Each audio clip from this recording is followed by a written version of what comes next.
हमारे YouTube channel ज्ञान उपदेश को सब्सक्राइब करें और बेल आइकॉन को दबाएं ताकि आपको हमारी हर वीडियो की नोटिफिकेशन मिलती रहे।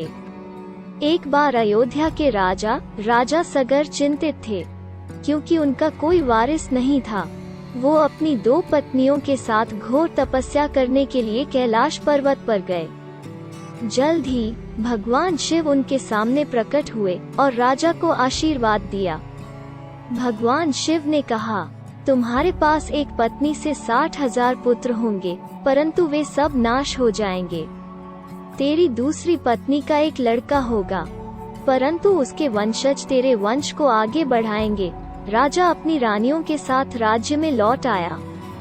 जैसा कि भविष्यवाणी की गई थी, एक रानी ने 60,000 पुत्रों को जन्म दिया, जो बड़े होकर बहुत बहादुर योद्धा बने।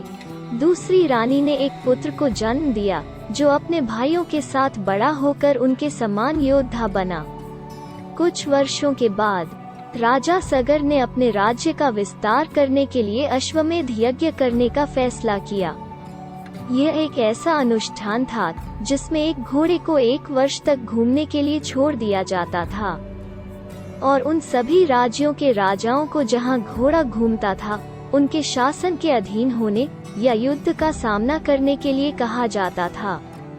देवताओं के राजा भगवान इंद्र चिंतित हो गए, क्योंकि उन्हें डर था कि राजा सगर उन्हें आसानी से हरा देगा।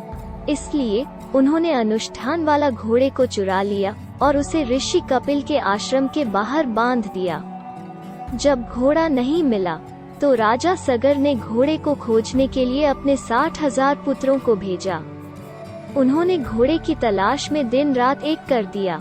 अंत में वे ऋषि कपिल के आश्रम पहुँचे और वहां उन्हें घोड़ा मिला।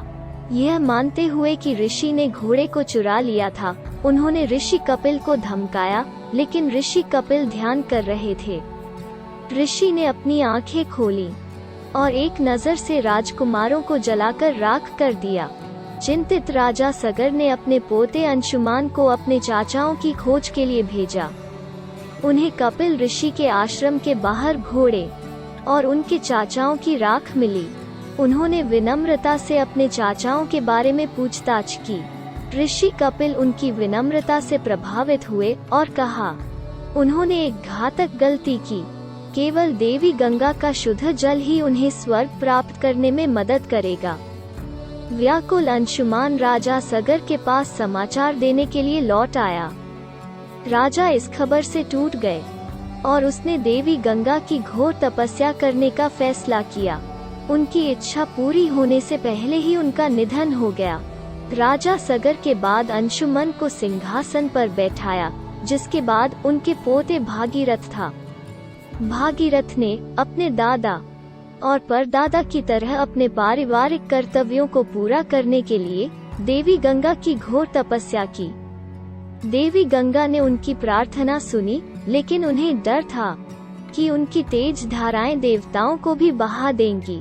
भगवान शिव ने उसे आश्वासन दिया कि वो यह देखेंगे कि गंगा को अपनी जटाओं से प्रवाहित करे, ताकि गंगा की धाराओं को संतुलन में किया जा सके। अगर ये वीडियो आपको अच्छी लगी तो इस वीडियो को शेयर करें और हमारे YouTube चैनल ज्ञान उपदेश को सब्सक्राइब करें।